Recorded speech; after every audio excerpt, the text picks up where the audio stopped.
महाकाय सूर्यकोटि समप्रभ निर्विघ्नं कुरु मे देव सर्वकार्येषु।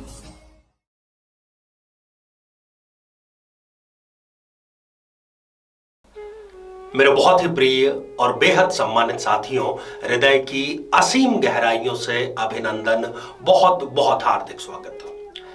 साथियों, शीर्षक आपने पढ़ा है कि क्या आपको भी चाहिए जॉब वाली बहू। जी हां साथियों, जब भी मेरे पास में आजकल ज्यादातर संख्या में कुंडली मिलान के लिए जब पुरुष पक्ष के लोग आते हैं तो उनके मन में एक बात अवश्य रहती है कि उनको जो बहू मिले वो जॉब वाली हो, काम करने वाली हो।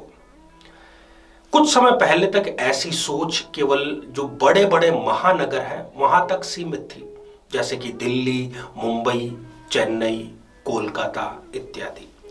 परंतु अब बी श्रेणी के जो शहर हैं या कई मामलों में तो कस्बों में भी लोग ये चाहते हैं कि उनके घर में जो बहू आए वो जॉब करने वाली हो, कमाने वाली हो। और कई मामलों में ऐसा देखा गया है कि शादी में सारी चीजों पर वो राजी हैं, परिवार पसंद है, लड़की पसंद है, परंतु अभी तक उसकी जॉब नहीं है। तो या तो उन्होंने उस मामले को पेंडिंग में रख दिया है, और कई बार प्रेम विवाह के मामलों में भी आजकल पुरुष ऐसी अपेक्षा करते हैं कि वो जिससे प्रेम विवाह करना चाहते हैं वो स्त्री भी कुछ ना कुछ कमाई अवश्य करती हो। साथियों, आर्थिक जरूरतें लोगों की बढ़ चुकी है और उनका सोचना बिल्कुल जायज है कि यदि पति और पत्नी दोनों ही कमाएंगे तो वो परिवार की आर्थिक जरूरतों की भरपाई अच्छे से कर सकते हैं, बच्चों की परवरिश अच्छे से कर सकते हैं। और कुछ लोग तो ये भी सोचते हैं कि स्त्री यदि व्यस्त रहेगी तो उसके लिए ये बेस्ट कार्य रहेगा, क्योंकि वो परिवार में फिर इधर उधर की बातचीत में और दूसरी महिलाओं से कुछ भड़काने में उनके पास में समय ही नहीं रहेगा, तो वो अपनी गृहस्थी को बहुत आसानी से चला पाएंगे। ये मेरे विचार नहीं है, ऐसा लोगों से मैंने सुना है। साथियों, अब यहां पर इसका एक और दूसरा पक्ष है कि आप किसी जॉब वाली लड़की से विवाह कर लेते हैं, परंतु क्या उसकी वो जॉब शादी के बाद भी बनी रहेगी, इसकी क्या गारंटी है। ज्योतिष हमें ऐसा माध्यम प्रदान करता है कि उसके माध्यम से हम जन्म पत्रिका देख करके बिल्कुल पुख्ता तौर पर निश्चिंत हो सकते हैं कि ये जिस लड़की की, जिस स्त्री की जन्म पत्रिका है, क्या उसको स्थायी रोजगार मिलेगा। आज इस एपिसोड के माध्यम से मैं यहां पर 6 ऐसे बिंदु आपको बतलाने जा रहा हूं कि यदि आप देखना चाहें तो जब भी आप कुंडली मिलान करें, किसी लड़की की जन्म पत्रिका में ये 6 बिंदु जरूर देखें। इससे होगा ये कि यदि इन 6 में से कोई एक भी बिंदु है तो आप निश्चित जानिए कि ये जो स्त्री है ये एक स्थायी जॉब या किसी न किसी प्रकार के आय का साधन इनको जरूर मिलेगा।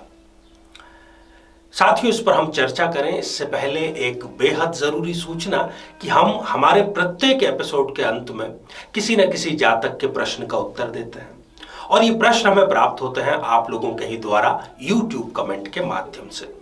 जब भी आप अपना कमेंट लिखना चाहें उससे ठीक पहले #आचार्य चंद्रकांत इस शब्द का प्रयोग जरूर करें, और साथ ही बेहद आसान सा प्रश्न जो इसी एपिसोड से संबंधित है, इसी एपिसोड के अंत में आपसे पूछा जाएगा, उसका सही उत्तर साथ में जरूर लिखें। तो आइए साथियों, बिना किसी देरी किए जन्म पत्रिका के माध्यम से जॉब वाली बहू की कुंडली में क्या क्या खासियत आपको देखनी चाहिए, नजर डालते हैं। साथियों, ये जो आप स्क्रीन पर एक जन्म पत्रिका देख पा रहे हैं, ये एक खाली जन्म पत्रिका है। किसी भी लग्न, किसी भी राशि की ये जन्म पत्रिका हो सकती है। सबसे पहला और सबसे महत्वपूर्ण बिंदु है आपको लग्न पर दृष्टिपात करना है।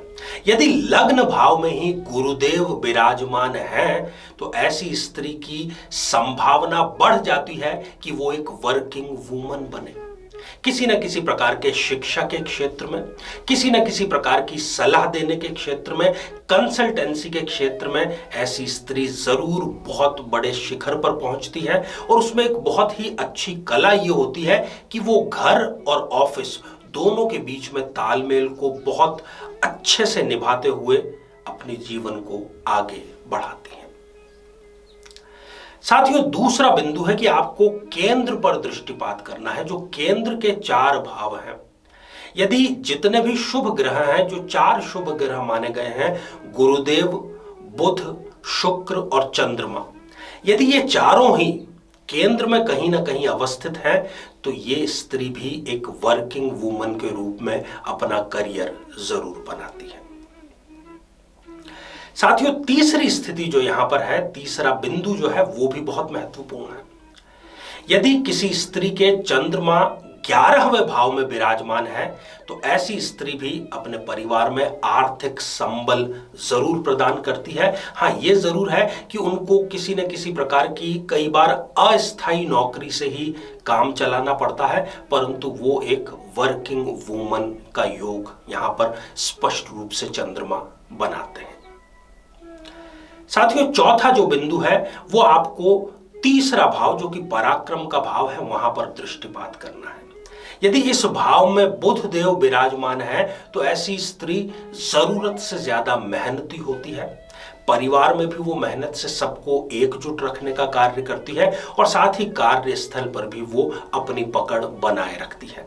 और कई प्रमोशन, 1-2 नहीं, वो अपनी नौकरी के कार्यकाल में कई प्रमोशन प्राप्त करती हैं और उच्च शिखर को जरूर प्राप्त होती हैं। साथियों, 5वां बिंदु जो है वो बड़ा महत्वपूर्ण है। वो भी तीसरे स्थान, तीसरे भाव से ही रिलेटेड है। यदि यहां पर मंगल देव विराजमान है, क्योंकि इस स्थान के कारक भी मंगल देव ही हैं, ये स्थान यहां पर मंगल को विराजमान होने के बाद में एक बहुत ही श्रेष्ठ राजयोग का निर्माण करता है। सरकारी नौकरी भी ये स्त्री जरूर प्राप्त करती है। साथियों, छठा और अंतिम बिंदु है यहां पर सप्तम भाव को लेकर के। यदि सप्तम भाव में शुक्र देव विराजमान होते हैं, तो ऐसी स्त्री की नौकरी जरूर लगती है, परंतु विवाह के पश्चात लगती है, क्योंकि यहां पर बैठा हुआ शुक्र इस स्त्री का भाग्य उदय विवाह के पश्चात करवाएगा। तो ये जो 6 बिंदु हैं, ये एक संकेत मात्र है और आप इससे अंदाजा बहुत आसानी से लगा सकते हैं कि जिस स्त्री को आप पत्नी के रूप में अपनाने जा रहे हैं, जिस स्त्री को आप घर में बहू के रूप में लेकर के आ रहे हैं, क्या वो एक वर्किंग वुमन बनेगी या नहीं। साथियों, इन सब के साथ ही मैं आपसे ये निवेदन जरूर करना चाहूंगा कि कुंडली मिलान जरूर करें। केवल ये देख करके कि वो जॉब कर रही, आपको आर्थिक सहायता उससे मिलेगी, केवल इस बिंदु पर विवाह बिल्कुल भी ना करें। दूसरे जो भाव हैं, दूसरे जो ग्रह हैं, पूर्ण वैदिक रूप से कुंडली मिलान जरूर करें, ताकि दाम्पत्य की गाड़ी आपको सुचारू रूप से पूरे इत्मीनान के साथ में आपकी मंजिल तक पहुंचाए। तो आइए साथियों, अब हम बढ़ते हैं आज के हमारे कमेंट के चरण की ओर। आज हमने कमेंट शामिल किया है जया रणधर जी का, जो कि उन्होंने लिखा है छपरा बिहार से। जया जी, आपने लिखा है कि डाइवोर्स का केस आपके जारी है, क्या ये विवाह आपके बच पाएगा या नहीं बच पाएगा। जया जी, एक तो आप प्रबल रूप से मंगलिक हैं, ऊपर से आपको अंतर जो चल रहा है वो भी राहु का चल रहा है। कुल मिलाकर के अप्रैल 2022 अर्थात पूरे लगभग 1 वर्ष अभी तक समय आपके लिए नकारात्मक ही रहेगा। आपको चाहिए कि आप रोजाना ओम राम राहुवे नमः इस मंत्र का 108 बार जाप करें और ईश्वर ने चाहा तो ये तलाक जो है आपके रुक जाएगा। तो साथियों, अब आज का बेहद ही आसान सा प्रश्न। आज हमने चर्चा की जॉब वाली बहू के क्या क्या ज्योतिषीय लक्षण होते हैं। तो आज इस चर्चा में हमने कितने बिंदुओं की चर्चा की है, वो संख्या आपको लिख करके भेजना है। साथियों, आप सभी स्वस्थ, समृद्ध और शांतिपूर्वक जीवन व्यतीत करें। नमस्कार। जीवन में किसी समस्या का सामना कर रहे हैं, जैसे कि शादी में देरी होना, पति पत्नी में मनमुटाव या तलाक तक की नौबत आ जाना, संतान का प्राप्त न हो पाना, नौकरी या धन प्राप्ति में बाधा आना, जीवन के प्रत्येक क्षेत्र में किसी न किसी प्रकार की बाधा आना, तो आज ही अपनी जन्म पत्रिका का संपूर्ण विश्लेषण करवाएं और पाएं समस्या से सदैव के लिए मुक्ति।